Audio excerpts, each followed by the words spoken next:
हर रोज की तरह हमारे साथ विवेक मित्तल जुड़ चुके हैं, जो कि लगातार उनकी निगाहें चौथी तिमाही के नतीजों को लेकर के बनी हुई हैं।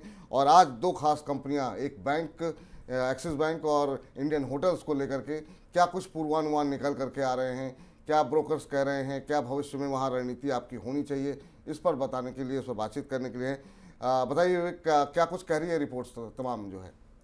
शुक्रिया विपुल जी। अगर हम देखें तो एक्सिस बैंक और इंडियन होटल दोनों के ही नतीजे आज आते हुए दिखाई देंगे। और अगर देखें तो बैंक के नतीजों में मिले जुले ही रहने का अनुमान है, क्योंकि अगर हम देखें तो एनआईआई यानी कि नेट इंटरेस्ट इनकम करीब 8.5% बढ़ सकती है ऑन ए वाई बेसिस। वहीं अगर हम देखें तो नेट प्रॉफिट में करीब 4% की डी ग्रोथ भी देखने के लिए मिलेगी। हालांकि क्यू ऑन क्यू बेसिस पर नतीजों में दोनों ही साइड पर ग्रोथ दिखाई देगी, लेकिन वाई बेसिस पर मुनाफे में डी ग्रोथ एक्सिस बैंक के। अगर हम देखें तो बैंक की डिपॉजिट ग्रोथ और लोन ग्रोथ दोनों ही करीब 13 से 15% तक बढ़ी हैं, जो एडवांस डेटा मिले हैं। हालांकि कंपनी के एनपीएस थोड़े से घट सकते हैं, 2% से घटकर 1.6% रह सकते हैं। तो एक अच्छी खबर कि एसेट क्वालिटी कंपनी की सुधार रही है। तो कुल मिलाकर कह सकते हैं कि एक्सिस बैंक के मिले जुले नतीजे देखने के लिए मिलेंगे। वहीं अगर देखें तो इंडियन होटल्स, यहाँ पर भी नतीजे अच्छे देखने के लिए मिलेंगे। On a Y basis company के रेवेन्यू में 15% का जंप देखने के लिए मिल सकता है। वहीं मुनाफे में देखें तो करीब 23.3% की ग्रोथ देखने के लिए मिल सकती है। सबसे इंपॉर्टेंट है कंपनी के मार्जिन्स, जो कि 32.9% से बढ़कर 35.3% रहने का अनुमान है वाई बेसिस पर। Q4 जनरली सीजनली उतना स्ट्रॉन्ग क्वार्टर नहीं होता है जितना कि Q3 होता है, क्योंकि Q3 में जो ईयर एंड की जो फैमिली विजिट्स होती हैं वो काफ़ी ज़्यादा होती हैं।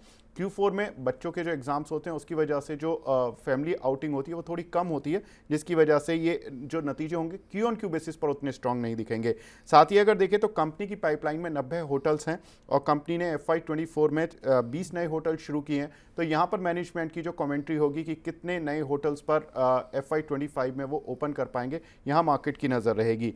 अगर एक्सिस बैंक और इंडियन होटल्स पर ब्रोकर्स की राय देखें तो एक्सिस बैंक पर पीएल रिसर्च तो कहते हैं कि बाय रिकमेंडेशन है उनकी 1250 के लक्ष्य के लिए, और मोतीलाल की न्यूट्रल रेटिंग है 1175 के लक्ष्य के लिए। वहीं इंडियन होटल्स पर देखें तो ब्रोकर्स की राय है मोतीलाल की 650 रुपये के लक्ष्य के लिए, और वहीं शेर खान की रिपोर्ट कहती है 679 का लक्ष्य।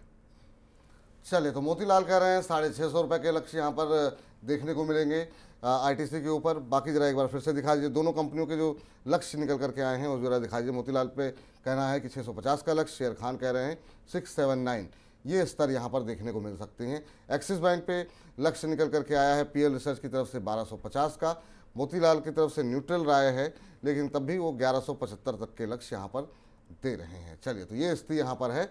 विवेक, बहुत बहुत शुक्रिया, बहुत बहुत धन्यवाद आपका ये तमाम इन दोनों कंपनियों के बारे में बातचीत करने के लिए। अब देखते हैं नतीजे आते हैं, उसके बाद से फिर इनका एनालिसिस दोबारा करेंगे। आपका बहुत बहुत शुक्रिया। Thank you.